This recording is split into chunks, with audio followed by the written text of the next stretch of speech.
Hoy empezamos a desarrollar y a culminar todo un proceso que lleva a un plan de vivienda de las Fuerzas Armadas, que tiene diferentes componentes para nuestros soldados.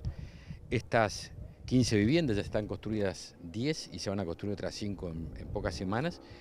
Tienen una característica, estas fueron financiadas con la venta, el remate de 400 vehículos administrativos, autos administrativos, preferimos techo y no autos para los jerarcas, y también con la venta de un predio ANCAP en el aeropuerto de Carrasco. Y ahí complementamos, pero básicamente el gran porcentaje del financiamiento está hecho de esas dos vertientes. Es decir, no le pedimos nada al Estado para hacerlo, sino con recursos propios.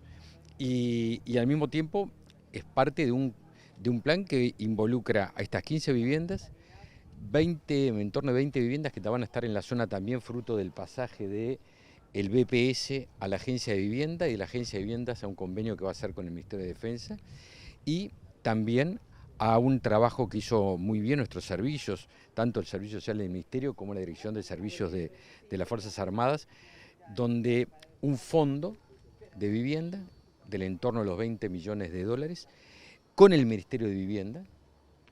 Allí el Ministerio de Vivienda va en una parte, en uno de los planes, va a subsidiar hasta el 30%, mejor dicho el 30%, y después los usuarios se van a encargar a 25 años de financiar el resto.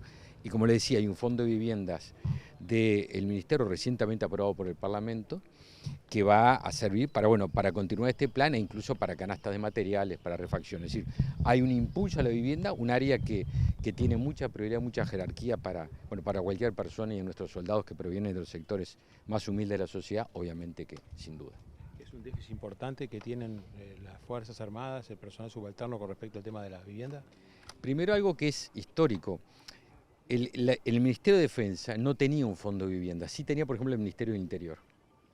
Y en este periodo, con el trabajo del Parlamento, de la coalición, se logró un fondo de viviendas por primera vez en el Ministerio, que nuestra Dirección de Servicio de las Fuerzas Armadas impulsó a través de una plata que tenía hace muchos años otro destino y que estaba estancada.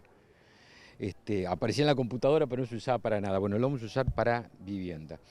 Y por lo tanto tenemos este instrumento que antes no teníamos, de un área que es muy sensible.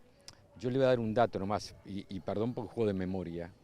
Me acuerdo la doctora Beró había impulsado una encuesta hace un tiempo atrás, un relevamiento. Hay en torno de 2.000 soldados, que viven en asentamientos. Y para eso el plan Avanzar que está trabajando y que comentaba recién va a servir para realojar a estos soldados o a importante parte de ellos. Y después hay otros 2.000 aproximadamente soldados que, si bien viven en casa, viven de agregados, como se dice, ¿no? Es decir, casa de un familiar, de alguien que le preste una pieza, pero todos sabemos que el techo tiene que ser, el lugar donde la familia pueda reunirse con la intimidad y desarrollar su vida, y no de prestado en lo posible, ¿no? Es decir, tener o la posibilidad de comprar o de alquilar, pero bueno, esa es la preocupación del Ministerio, que hoy, con esta casa que ustedes habrán visto, son preciosas, la verdad, con toda la modernidad que tienen, con la capacidad de inclusión para aquellos que tienen alguna discapacidad, en fin, creo que es un día muy importante. ¿Cómo se van a adjudicar estas viviendas?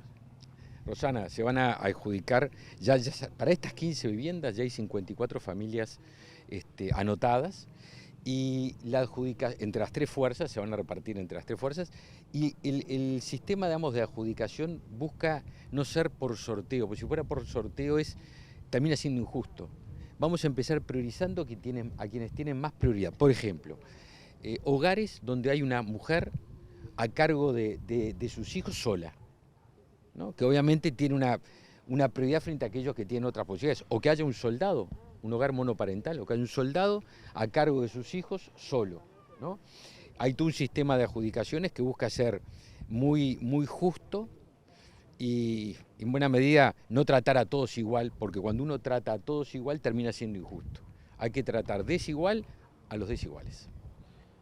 Ministro, usted hoy en las últimas horas dio a conocer una carta. ¿Por qué fue necesario esa carta de despedida a los integrantes de las Fuerzas Armadas?